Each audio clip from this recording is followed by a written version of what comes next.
എല്ലാവർക്കും behind the സിനിമയുടെ പുതിയൊരു എപ്പിസോഡിലേക്ക് സ്വാഗതം. സ്റ്റാർട്ട് ചെയ്യാം. ഇന്നിപ്പോൾ നമ്മൾ പുതിയൊരു വീഡിയോ ആയിട്ട് വന്നിരിക്കുകയാണ്. അപ്പോൾ ലോക ഫിലിം മലയാള സിനിമയിലത്തെ ഏറ്റവും ഹയസ്റ്റ് ക്ലോസർ ആയിട്ട് ഈ വർഷത്തെ തന്നെ ഏറ്റവും വലിയ വിജയ ചിത്രങ്ങളായിട്ട് വന്നു. അപ്പോൾ സിനിമയുടെ സെക്കൻഡ് പാർട്ട് അനൗൺസ് ചെയ്യുകയും അതിൻ്റെ ഒരു സ്പെഷ്യൽ വീഡിയോ വരെയൊക്കെ ചെയ്തു. ടോവിനോ ദുൽഖറൊക്കെ ഉള്ളത്. അപ്പോൾ ചാത്തന്മാരുടെ കഥയാണ് സെക്കൻഡ് പാർട്ടിൽ വരുന്നതെന്നുള്ള കാര്യം കൺഫേം ആയി. അപ്പോൾ നമ്മൾ കുറെ വിചാരിച്ചിട്ടുണ്ട് ഈ വീഡിയോ ചെയ്യണമെന്നുള്ളത്. അപ്പൊ എന്തായാലും നമ്മൾ നോക്കാൻ പോകുന്നത് മലയാള സിനിമയത്തെ ചാത്തന്മാരെ കുറിച്ചിട്ടാണ്. മലയാള സിനിമയിലത്തെ ചാത്തന്മാരെ പറ്റി പറയുമ്പോൾ ആദ്യം പറയേണ്ട സിനിമ മേടിയക്കുട്ടി ചന്ദനല്ലേ. അപ്പോൾ 1984 മലയാള സിനിമയിൽ എന്നല്ല ഇന്ത്യൻ സിനിമയിൽ ആദ്യം വന്ന 3D ഫിലിം. അത് അന്നത്തെ ആ ഒരു ഫോർമാറ്റിൽ അന്ന് സിനിമ എന്നുള്ളൊരു സംഗതി ഇല്ല. അപ്പോൾ അത് ജിജോ പുന്നോസാണ് ഡയറക്ഷൻ. മലയാള സിനിമയിൽ ഒരുപാട് പരീക്ഷണങ്ങൾ ചെയ്തിട്ടുള്ള ആൾക്കാരാണ്. നവോദയ അപ്പച്ചനായാലും സിനിമയുടെ നിർമ്മാണം. സിനിമ കുട്ടികൾക്കും മുതിർന്ന ആൾക്കാർക്കും അങ്ങനെ ഭയങ്കര വിജയ ചിത്രമായിരുന്നു അത് ഇറങ്ങിയ സമയത്ത്. അത്ഭുത സിനിമ. അതെ, മുഖ്യമന്ത്രിയൊക്കെ വന്നിട്ട് സിനിമ കാണുന്ന വീഡിയോസ് ഇപ്പോഴും നമ്മൾ ആ സിനിമ കാണുമ്പോൾ ഓരോ സംസ്ഥാനങ്ങളിലെ അത്രയും വലിയ സ്റ്റാർസ് കൊടുക്കുന്നു. അത് ഓരോ ഭാഷയിലേക്കും അത് പിന്നെ അത് ഡബ് ചെയ്യപ്പെടുകയും ചെയ്തല്ലോ. അത് പിന്നെ 97 അത് വീണ്ടും അതിന്റെ DTS വേർഷൻ, മലയാളത്തിലെ ആദ്യത്തെ DTS പടമായിട്ട് അത് തന്നെ വരികയും അതിൽ നമ്മൾ ജഗതി, കലാഭവൻ തുടങ്ങിയവരൊക്കെ അഭിനയിച്ചു. സിനിമയിൽ അന്നത്തെ മെയിൻ കാസ്റ്റ് എന്ന് പറഞ്ഞാൽ അരവിന്ദ് എന്ന് പറഞ്ഞ ആളാണ്, പയ്യനാണ് നമ്മുടെ കുട്ടിച്ചാത്തനായിട്ട് അഭിനയിച്ചിരിക്കുന്നത്. പിന്നെ സുരേഷ് മുകേഷ് എന്ന് പറഞ്ഞ 2 പയ്യന്മാരും, സോണിയ പിന്നെ മുതിർന്ന താരമായിട്ട് മാറി നമുക്കറിയാം. പിന്നെ അതിൽ പ്രധാനപ്പെട്ട ക്യാരക്ടർ മന്ത്രവാദര ക്യാരക്ടർ കൊട്ടാരക്കര ശ്രീധരൻ നായരാണ് അഭിനയിച്ചിരിക്കുന്നത്, നമ്മുടെ സായികുമാറിന്റെ ഫാദർ, ചെമ്മീനിലൊക്കെ ഉള്ള ആള്. അപ്പോൾ അത് അന്നത്തെ അത്യുഗ്രം പെർഫോമറാണ് മൂപ്പര്. ആ സിനിമ അന്ന് ഇളയരാജയായിരുന്നു സിനിമയുടെ മ്യൂസിക്.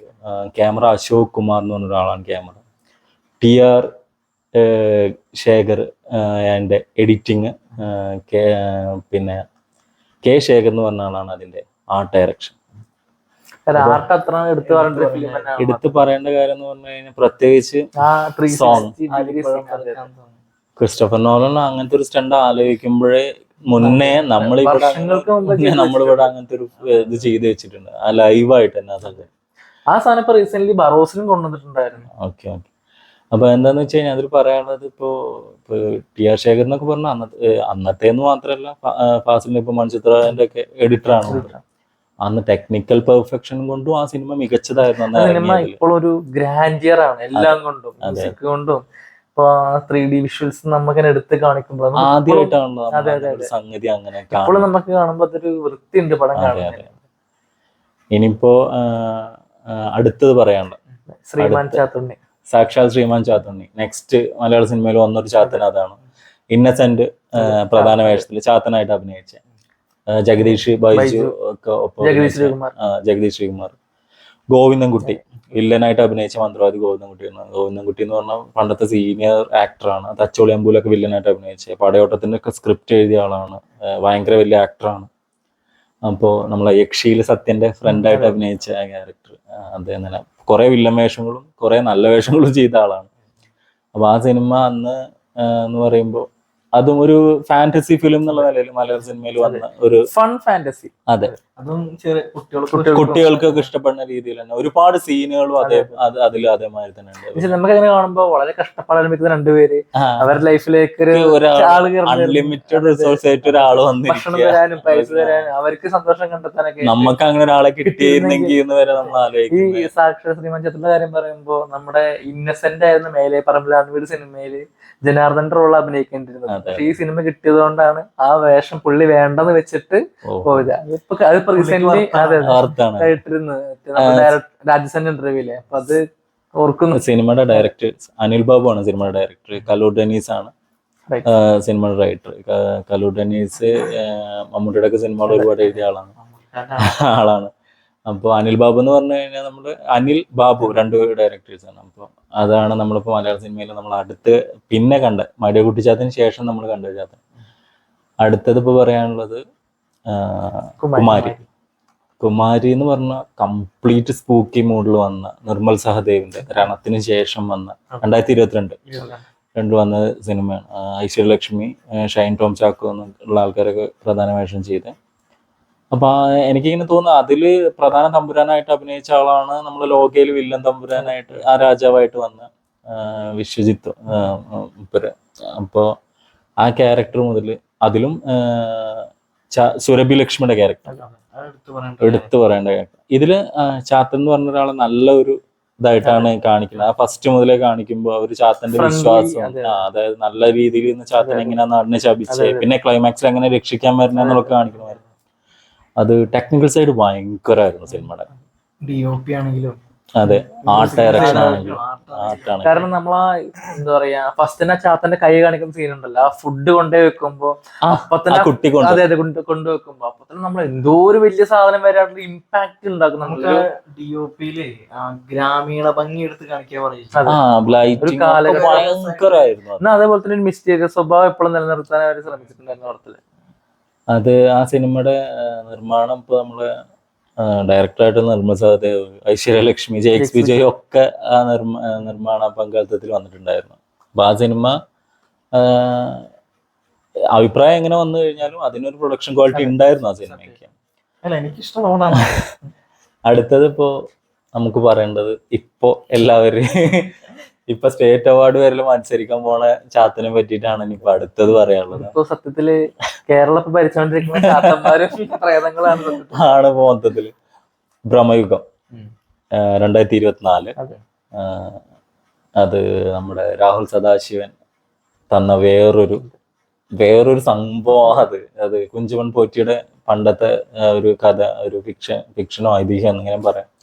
അതുമ്മ വെച്ചിട്ട് കൊടുമൺ പോറ്റി എന്ന് പറഞ്ഞൊരു ക്യാരക്ടർ, ആ മന എന്ന സംഗതി, പിന്നെ ആ കാലഘട്ടം ബ്ലാക്ക് ആൻഡ് വൈറ്റിൽ നമ്മൾ കണ്ട സിനിമ. അതെ, അപ്പോ ബ്ലാക്ക് ആൻഡ് വൈറ്റിൽ ആദ്യമായിട്ട് കണ്ട സിനിമ. അപ്പൊ ആ സിനിമയിൽ മമ്മൂട്ടി, അർജുൻ അശോകൻ, സിദ്ധാർത്ഥ്, ക്യാരക്ടേഴ്സ് കുറച്ചല്ലേ ഉള്ളൂ. മണികണ്ഠനാചാരി, അമൽഡ ഡേവിസ്, അത് യക്ഷയായിട്ട് വന്നു. മേജറായിട്ട് 5 പേരെ ഉള്ളൂ. 3 പേര്. അപ്പൊ ആ സിനിമയില് നമ്മൾ ആർട്ട് ഡയറക്ഷൻ ജ്യോതിഷ് ശങ്കർ, ഗംഭീരമായിട്ടുള്ള ഒരു ആർട്ട് ഡയറക്ഷൻ ആണ്. അത് നമ്മളാ ബിഫോർ ആൻഡ് ആഫ്റ്റർ സംഗതി നമ്മൾ കണ്ടിട്ടുണ്ട്. നമ്മൾ ആ സമയത്ത് ഇറങ്ങിയ സിനിമകളൊക്കെ കണ്ടിട്ട് ആരായിരിക്കും അടുത്ത കൊല്ലം മഞ്ഞുമലും വർഷങ്ങൾക്ക് ശേഷം ആടുജീവിതം വരുന്നുണ്ടോ. അപ്പൊ അങ്ങനെ 3-4 സിനിമകള് പ്രൊഡക്ഷൻ ഡിസൈനേഴ്സ് ഘട്ടം സിനിമകൾ ഉണ്ടായിരുന്നു. ഇതില് എസ്പെഷ്യലി ആർട്ട് ഡയറക്ടർ പറഞ്ഞത് ആ ഫുഡ് ഉണ്ടാക്കുന്ന സമയത്ത് ഒരു മത്തം പോലത്തെ ഒരു സാധനം പൊടിക്കില്ല, അത് ഇവരുണ്ടാക്കിയ ഒരു തരത്തിലുള്ള ഫ്രൂട്ടാണ്. അത് ശരിക്കുള്ള സാധനമല്ലല്ലോ. അല്ല, പിന്നെ ആ മനയുടെ പരിസരവും ബാക്കിയുള്ളതൊക്കെ അതൊക്കെ എന്താ പറയാ ഭയങ്കരമായിരുന്നു. എടുത്തു പറയേണ്ട ഒരു കാര്യം എന്താണെന്ന് വെച്ച് കഴിഞ്ഞാൽ ആ സിനിമയത്തെ ഡയലോഗ്സ് ഭയങ്കര ഫെമിലിയർ ആയി. അല്ലേ, ഒരുപാട് ഡയലോഗ്സ് നമുക്ക് ഭയങ്കരമായിട്ട് എല്ലാരും പറയും. അത് മറ്റേ തനിക്ക് 2 തവണ ദൈവോ ഇതൊക്കെ തോന്നുന്നു ഞാനല്ലേ. ക്രിസ്റ്റോയുടെ മ്യൂസിക് എടുത്ത് പറയേണ്ടതാണ്.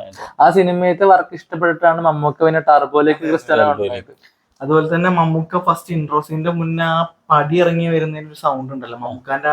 അല്ല, പടി ഇറങ്ങി വരുന്ന സൗണ്ട് കഴിഞ്ഞ് അതിന്റെ മ്യൂസിക്കും മമ്മൂക്ക ചെയറിൽ ഇരിക്കുമ്പോ ഒരു മ്യൂസിക് ഉണ്ട്. അതൊരു തകരത്തിന്റെ മുകളിൽ ഇങ്ങനെ ഇതാക്കിയിട്ടുണ്ടാക്കി ഡിനോസർ വരുന്ന പുള്ളി വരുമ്പോണ്ടായിരുന്നു. നമുക്ക് അത്ര എക്സ്പീരിയൻസ് ആയിരുന്നു.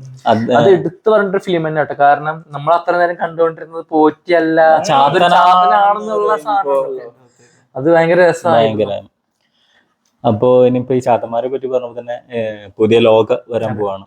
അപ്പോ ഫസ്റ്റ് മാടിയാർ കുട്ടിച്ചാത്തൻ വന്ന് രഘുനാഥ് പലേരി എഴുതി വെച്ച ആ സിനിമ ഇപ്പൊ ലോകയിൽ നമ്മൾ രഘുനാഥ് പലേരിനെ കണ്ടു.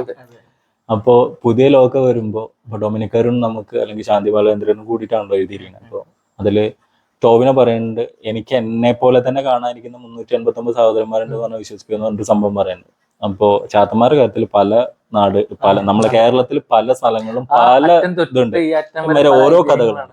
ഇപ്പൊ തിരുവനന്തപുരം വിഷ്ണുവായ സങ്കല്പം തൊട്ടിട്ട് ഇപ്പൊ നമ്മളെ വടക്കൻ മലബാറും കണ്ണൂർ സൈഡ് തയ്യങ്ങളുള്ളതുൾപ്പെടെ ഒരുപാട് സംഗതികളുണ്ട്. അതിൽ ഒരെണ്ണം നമുക്ക് പ്രത്യേകമായിട്ട് എടുത്തു പറയാനുള്ള, ഇപ്പൊ ശ്രീ പരമേശ്വരനും പാർവതിയും വള്ളുവനും വള്ളുവത്തിയായിട്ട് നടക്കുന്ന സമയത്ത് അവർക്കൊരു കുട്ടി ജനിക്കുകയും ആ കുട്ടീനെ കുട്ടികളില്ലാത്ത കാളികോട്ട് ഇല്ലത്തേക്ക് വളർത്താൻ കൊടുക്കുകയും ആ അമ്പൂതിരിക്ക് അന്തർജനത്തിനും കൊടുക്കുകയും ആ കുട്ടി ഒരു അസുര സ്വഭാവത്തിൽ കരിങ്കുട്ടി എന്ന് പറഞ്ഞിട്ട് വളർന്നു വരികയും ആട്ടുകാർക്കൊക്കെ ഉപദ്രവമായിട്ട് വരുമ്പോൾ 390 കഷ്ണങ്ങളായിട്ട് ഹോമകുണ്ടങ്ങളിൽ നിക്ഷേപിച്ചു എന്ന് കേൾക്കുന്ന ഒരു സംഗതിയാണ്. ഈ 390 ആൾക്കാരും അതിശക്തന്മാരായിട്ടുള്ള ചാത്തന്മാരായിട്ട് പുനർജനിച്ചു. അതിൽ ഏറ്റവും ശക്തനാണ് ഈ കരിങ്കുട്ടി എന്നും ഉള്ളതാണ് സംഗതി.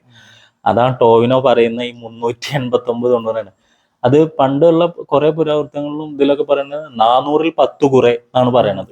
400-ൽ 10 കുറെ എന്ന് പറഞ്ഞാൽ 400-ൽ 10 കുറച്ച് 390. അതാണ് സംഭവം കണക്ക്. പിന്നെ ടോവിനോ ചേട്ടനെ പറ്റി പറയുമ്പോ ഒരു സംഭവം ഉണ്ട്, അയാൾ പ്രശ്നമാണ് എന്നുള്ള സംഗതി. അപ്പോ ഇതിൽ ഏത് ഐതിഹ്യം വെച്ചിട്ടാണ് ഇവര് അല്ലെങ്കിൽ ഏത് ഇത് വെച്ചിട്ടാണ് ഇവര് ഈ സിനിമ എടുക്കുന്നത് നമുക്കറിയില്ല. പക്ഷെ ഇങ്ങനെ ഒരു സംഗതിയാണ് അതിലുള്ളത്. അപ്പൊ ലോക ചാപ്റ്റർ 2 ചാത്തന്മാർ വരും. അതെ, അത് നമ്മളെ ഞെട്ടിക്കുന്നു. ചാത്തന്മാർ മാത്രല്ല അവനും വരും. അത് ഭയങ്കര രസകരമായിട്ടുള്ള സംഗതി ആവട്ടെ എന്ന് വിചാരിക്കും.